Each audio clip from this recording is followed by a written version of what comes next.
to our next speaker, who is Paola BORRIONE from the Fondazione Sant'Agata for the Economy of Culture.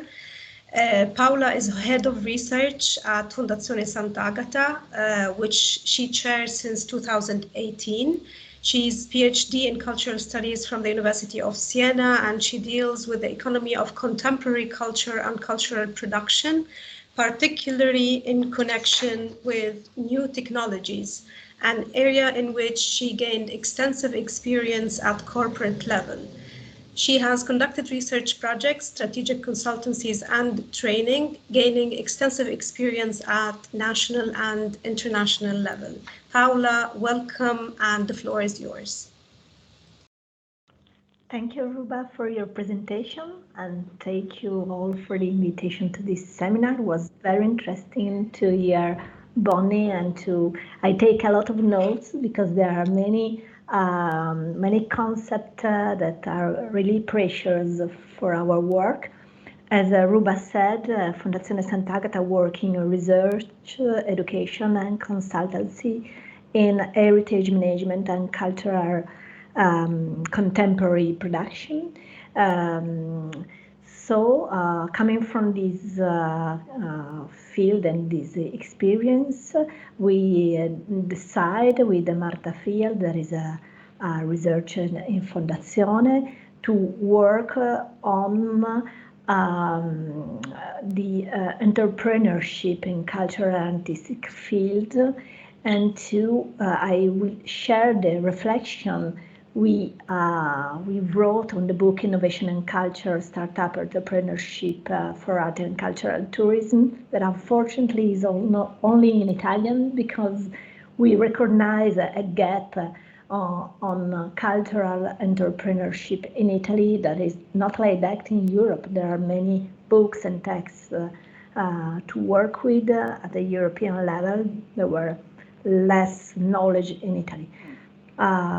So we identify 3 pillars when you have to set up a cultural enterprise, and that we can identify as knowledge of the market, the ability to organize a valuable team, and also to setting up the resource acquisition, as Bonnie said before.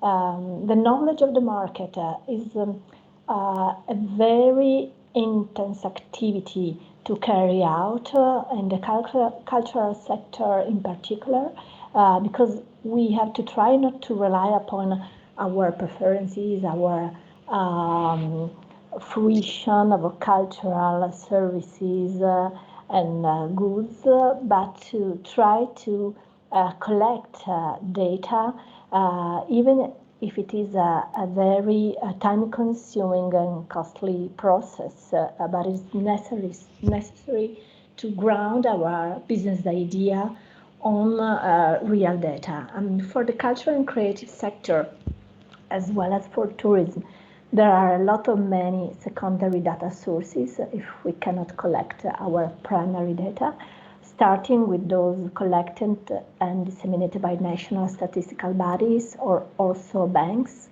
and by Eurostat for Europe, or also other important international bodies like UNESCO or UNCTAD or UN, WTO, and OECD for tourism, which provide data every year at the international level, both on the demand side and on the offer side, so on the supply side, on the size of the cultural infrastructure of a territory or the services that are offered there, etc. Sometimes this data could have some limitation in terms of details or comparability, but if you search, you will find a lot of observatory at the national or regional level that can give you some deeper knowledge of your market.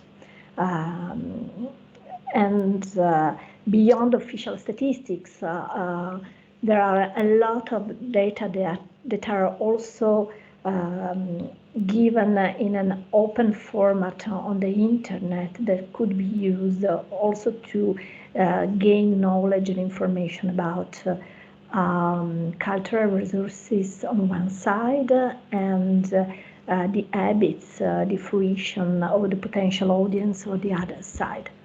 So this first pillar, knowledge. The second one is the importance of the team. That is a topic that is of central importance for the success of a cultural startup because it is the most important level of the organization that could make an idea successful, thanks to the competencies and to the experience they have in previous experiences, and they also the ability to read trends or observe cultural, economic, and social transformation would be necessary in a cultural startup. I think more than in other sectors, because you have to act best before that trends becomes trends.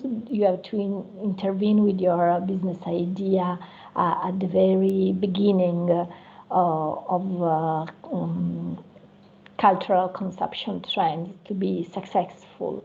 And in addition to that, it is also necessary to decide which are the functions you think that your team must have in the inside, which function could be buy on the market to be function to the development, but not central maybe to it. So you can buy on the market. Also to develop only the heart of your team and not all the function at the same time. Last point is the resource acquisition and development, but I think that Bonnie spoke a lot and in a very deep way about it. So I will just give you some on a sort of checklist that we think that could be useful to develop a plan to be coherent and to be successful with your business idea.